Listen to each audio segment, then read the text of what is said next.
Halo Talabers, peringatan kemerdekaan tentu menjadi momen spesial bagi segenap bangsa Indonesia. Di balik kisah panjang perjalanan Republik ini sebelum merdeka, ada banyak banget kisah-kisah yang terkesampingkan termasuk soal otomotif. Tanpa terkecuali cerita soal mobil yang digunakan Presiden pertama Indonesia, Insinyur Soekarno saat bertolak untuk memproklamirkan kemerdekaan.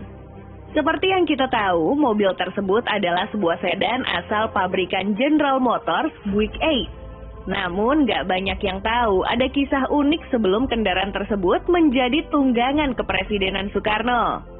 Sebab, dalam catatan sejarah, jika seorang pemuda bernama Sudiro mengambil Buick 8 tersebut dari seorang pejabat Jepang, lalu memberikan mobil tersebut kepada Soekarno, yang pada masa awal kemerdekaan Indonesia belum memiliki mobil dinas.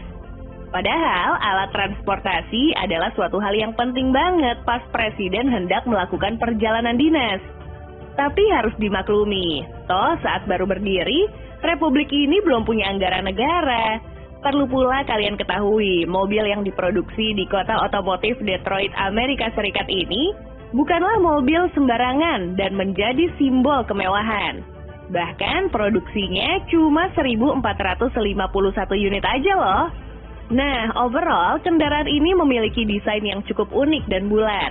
Meski demikian, ketika pertama kali melihatnya, mata kita seakan tertuju pada sekat kaca depan serta grill yang dibuat sangat besar. Ya, tipikal mobil zaman segitu yang kacanya emang misah satu sama lain.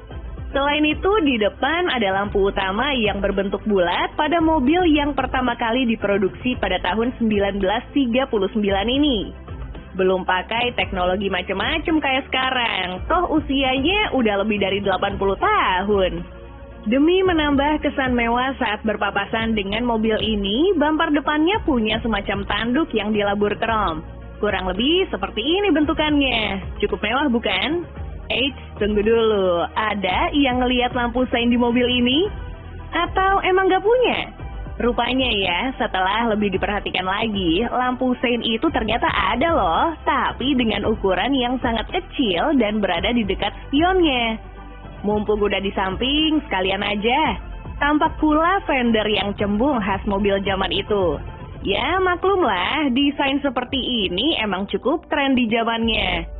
Menariknya, pintu mobil ini mengadopsi model suicide door, yang berarti ketika kita membuka pintu belakangnya akan membuka ke arah yang berlawanan dari biasanya. Selanjutnya, kita menuju ke sisi eksterior bagian belakang, yang masih kekeh dengan desain bulatnya. Pada detail ini tampak menekuk ke bawah dan sekilas seperti membentuk punuk. Sama halnya yang terlihat pada elemen yang tersemat pada bagian depan tadi. Buritan Buick 8 juga dipasangkan sekat pada kacanya serta tanduk bumper berlapis krom. Jujur ya, desain seperti ini sukses jadi simbol kemewahan.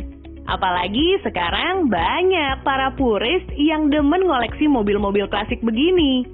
Tapi dibanding estetika eksterior, justru pabrikan otomotif lebih mementingkan kenyamanan untuk pengemudi dan penumpangnya. Memiliki dimensi yang masif dengan panjang lebih dari 5 meter, tentunya Buick 8 menawarkan ruang yang cukup lega, baik untuk kabin depan dan belakangnya. So, wajar aja jika mobil ini sanggup memuat hingga 5 orang penumpang, termasuk sopir dengan nyaman.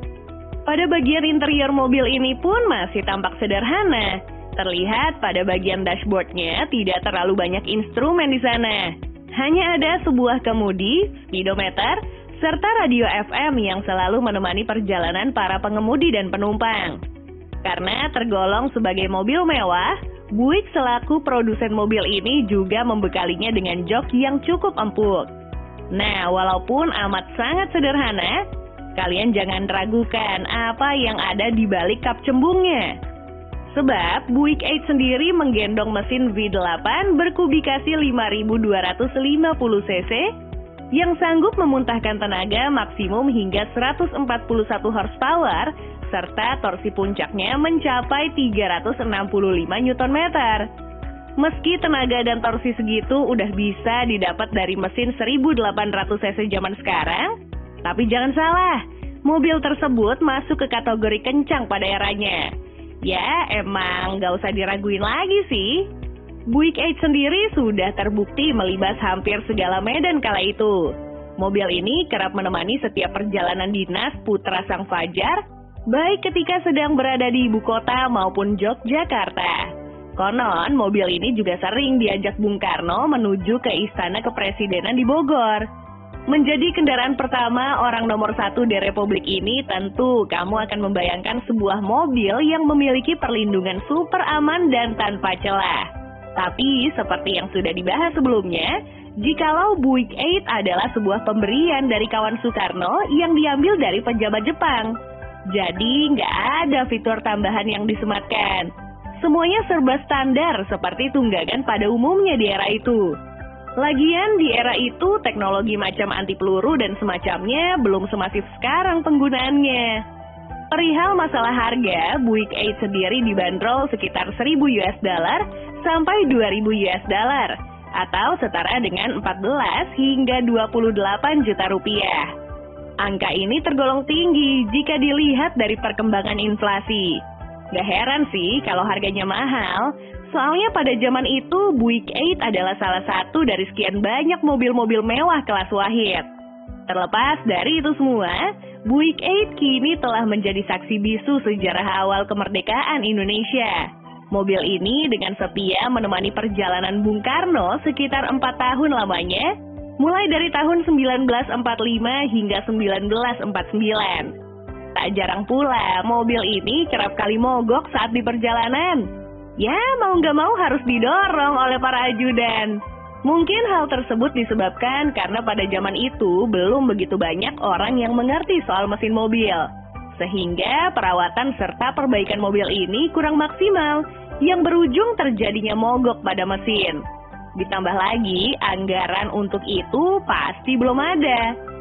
Setelah tak lagi menggunakan Buick 8 Limited Edition berplat REP1 itu, Soekarno lantas menggantinya dengan mobil yang sempat digunakan oleh Jenderal Sudirman, yaitu Chrysler Windsor Limousine.